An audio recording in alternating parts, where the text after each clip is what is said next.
the combined gas law. We are going to combine Gay-Lussac, Charles, and Boyle's into one law.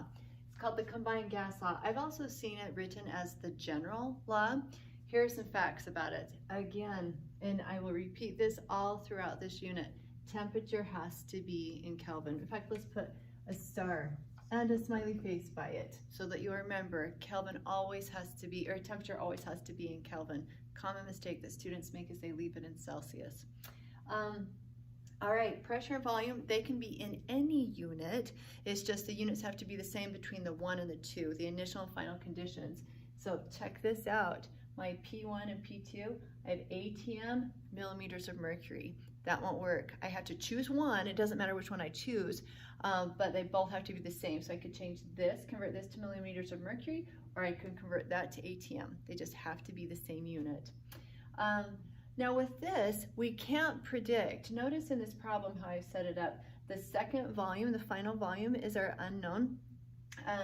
You'll recall in our other gas laws that we could predict. So Boyle's law, pressure increases, volume decreases. So I could look at my unknown and make a prediction if that unknown would increase or decrease.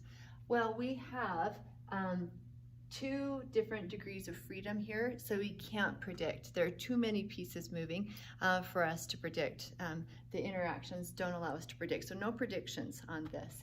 Only when we're looking at that single degree of freedom with Boyle's, Gay-Lussac, and Charles' laws.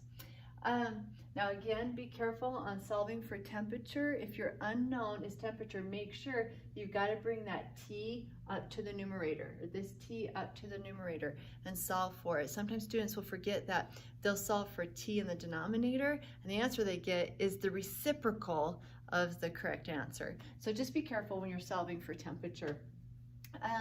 Now, you can use this formula, actually, to replace Charles, Boyle's, and Gay-Lussac's gas laws.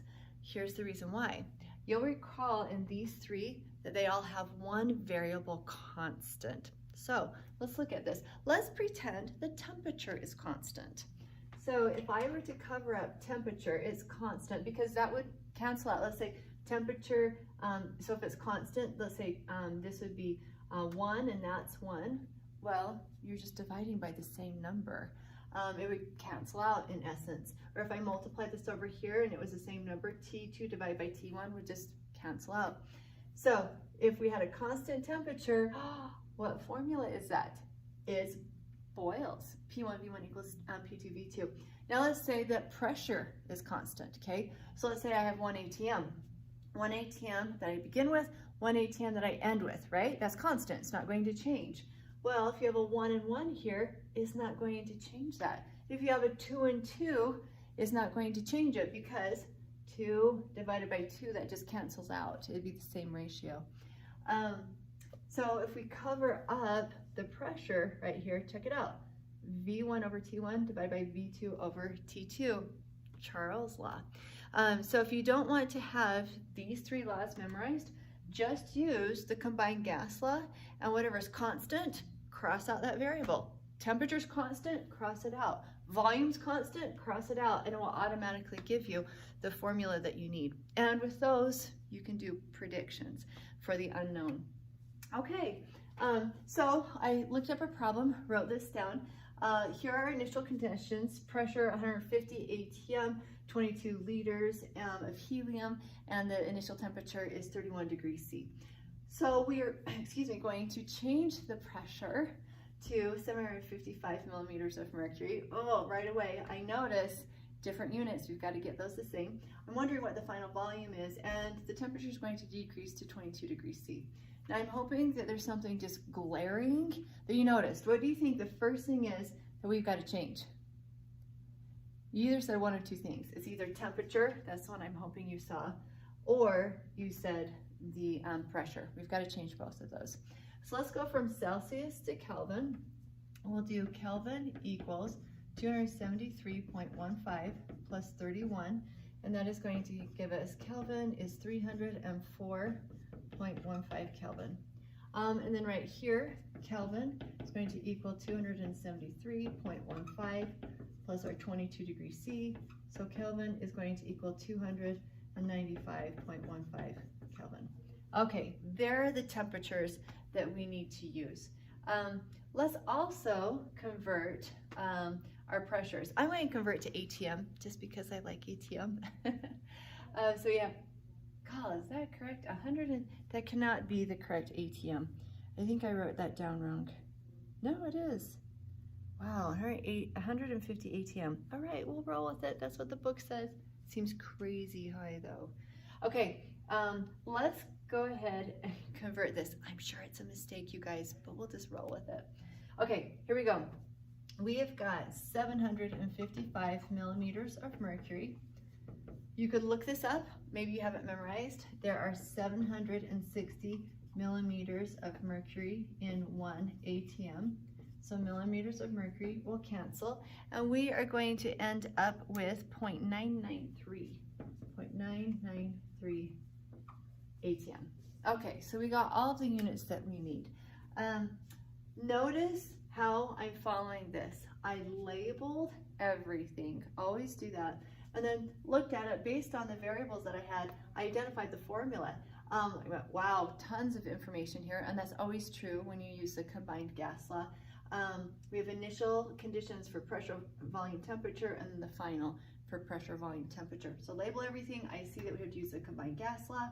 Our next step is to solve for the unknown, and we want to find V2, the final pressure. I'm going to do this up here. So we've got P1 V1 over T1 equals P2 V2 over T2. And I want to get that V2 by itself. So I'm going to multiply by T2 over P2, the reciprocal of that, so it cancels out. Whatever I do to one side, I have to do to the other side. So we get T2 over P2. Notice pressure cancels, temperature cancels, and V2 will equal T2 P1 V1 divided by P2 T1. Okay, wow, that's a pretty cool formula. Should be feeling really smart. Now our last step is we're simply going to plug everything in, plug the numbers into those variables, and then we'll put it into our calculator. So let's make some room. I'm going to make a note.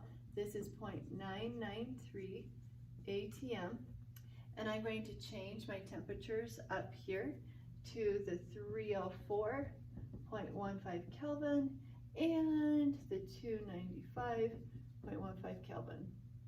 Okay, make some room. Let's do the plug and chug. Final volume is going to equal T2. Be careful, methodical, double check as you plug in. You have 5 variables you're substituting for, so just be careful and thoughtful as you do this. So T2, we've got 295.15 Kelvin times P1, 150 ATM, crazy, times V1 is 22 liters, divided by P2, gotta do this in ATM, and notice I'm writing out all of the units. I always write the units. I'm in love with units. They tell you if you do it right, and really they take a lot of the thinking away. It's good. Times T1, 304.15 Kelvin.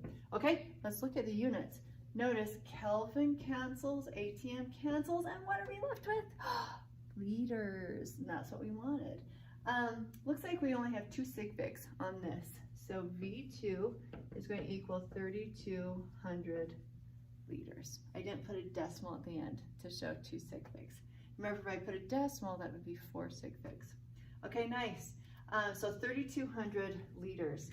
A follow-up on the question said if you have 5 balloons, how many balloons could you fill? The answer is a lot. We could fill a lot of balloons. Okay, any questions that you might have regarding Boyle-Charles, Gay-Lussac? Watch those videos. Your next step from here is going to be the ideal gas law. This right here is going to be your key. Read, you'll have lots of numbers, lots of words. Label, it opens it up to identify which formula. Solve for your unknown right here, plug and chug. You'll be good to go. You're going to ace your test, do good on your homework. Good Good work. Have a really good day. Thanks.